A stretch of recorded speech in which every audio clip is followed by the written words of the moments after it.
So maybe you could start out by just stating your name and your title and the type of work you do. I live life in slow motion gasps, a vine slow strangling the plants, a mating dance, a shaman's trance, a lichen fighting waterfall splash, in time with things that don't know cash. Walk barefoot down winding paths of wood chip mud, rock-faced scum, slimy spores, all life comes from. Cannot run the past, no matter how fast your legs can kick. All things gone are memories, and the future is a wish, a snapped twig when the raven, winging moonlight, launches off its perch.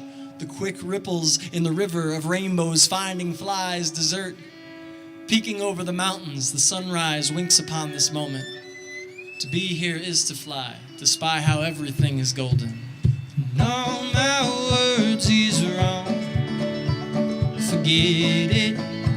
You take me back so calm, to prove it, you won't regret it. Oh, it won't take long.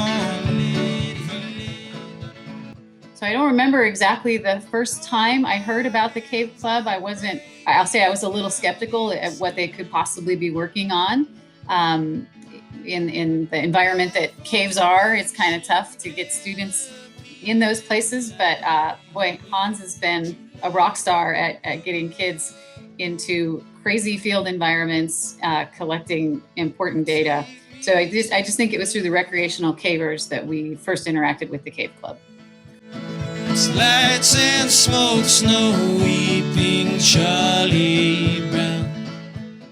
Caves are a unique and challenging features to work in, not only because they require skills like rappelling, tight enclosed spaces, but also because the training required to go underground safely is difficult to attain. So having the option to partner Cave Club really is wonderful, because they're able to go to places that are difficult to access, to collect data that is of very high quality, that's management level data, and really it's a wonderful relationship that benefits everybody.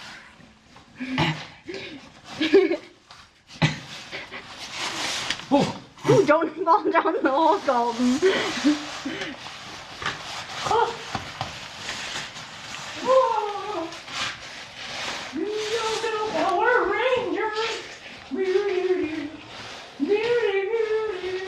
Go Power Rangers.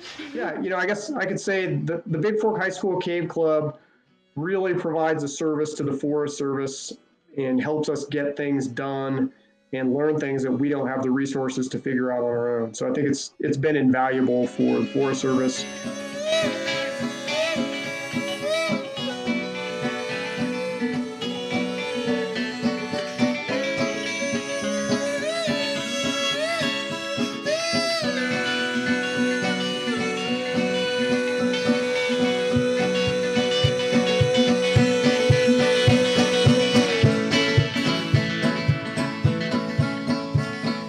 Names we make are all forgotten. The cold of Russia halted their marches.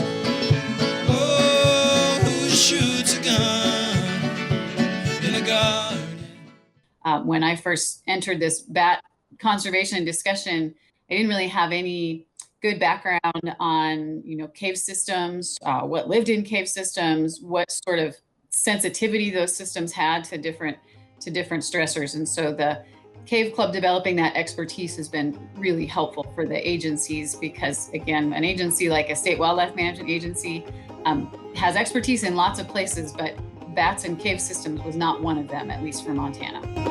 Oh, I feel blue. Oh, I know, I feel blue. You let me know, you love my glow. You let me know, you love my glow. All I want is to express. recently started a program called eCave, where the Cave Club is producing digital maps of the caves and the resources within those caves. So that also helps us with monitoring, in that we can get some good maps of where the bats are in a given year or where graffiti is in a given year, and then come back in subsequent years and see how things have or haven't changed within that cave. And ideally, that will help the local Forest Service people identify management needs in terms of things that need to be done differently with those caves.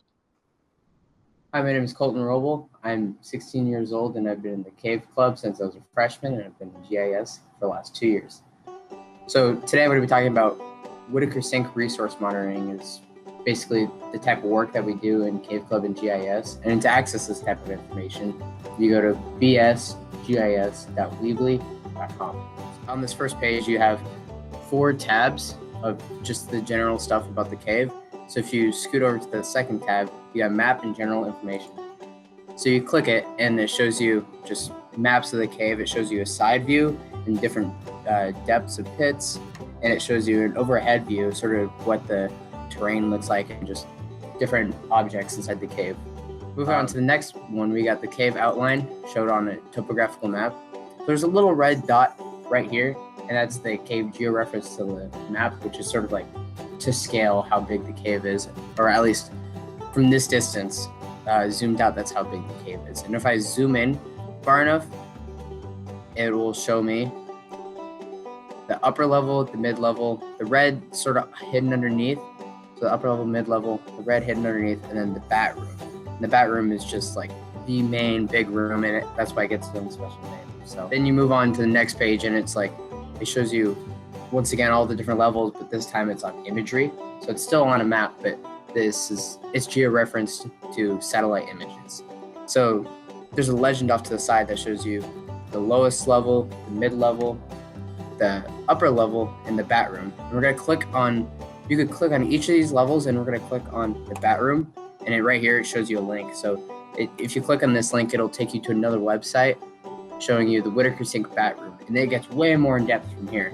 If you click on the points, once again, it'll show you just all the basically impacts and what it is, size, everything. If you click on a photo point, it'll show you a photo, and if you could click on that photo, this one, it shows you, what we take a picture of, and so this is sort of like a damaged mineral feature. Love your glow. Oh, you know, I love your glow. Will you let me know? You let me know. You can do anything with GIS. The above ground stuff, wow, that's easy. Here's 3-dimensional below ground, where you just can't just go in with a GPS and say, oh, okay, I'll just track myself as I'm going here. So there are so many things that were unique about the Cave Club activities, and yet really spoke to understanding what's where, why is it there, and so what. GIS is really designed to solve problems, to understand a complex scenario from lots of different perspectives, to understand all of the different layers that have an influence on the way things are, and then to be able to take that understanding and say, here's how we can solve these problems to make future better.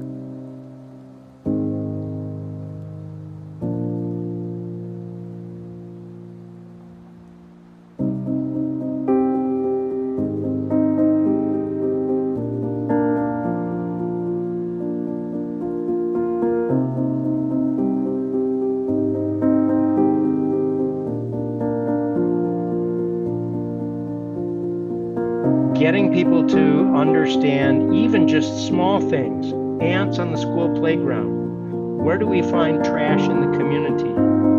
Who's going to which places for what purposes? How do we protect these things that are important within the community or the broader planet? All of those questions are important for us as a society, for us as a country, for us as a planet, for us as a species. we need to be able to solve problems, and whether that's how people think of and treat each other in a community, or how people take care of each other in a health situation, how do we interact? All of these processes that we go through and we think about, or may not even think about on a daily basis, those are significant. We can get students to start doing that. We can get them to do that, to be disposed to be thinking that way as they go through life.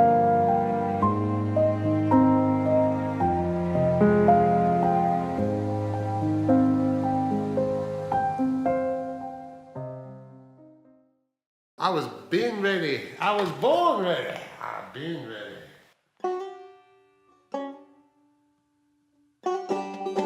Hey, Jen, can I call you back in a bit? In the times of Rona, you got to pay attention to what the nurse says.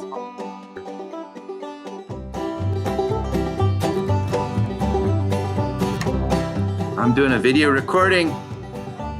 Oh man, right now, it's crazy. Well, Glenn's gonna buy a van.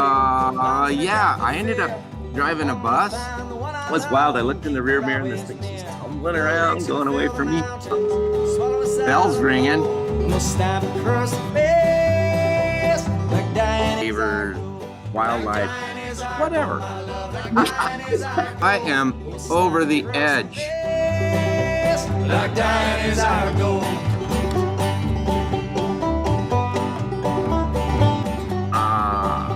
Impossible.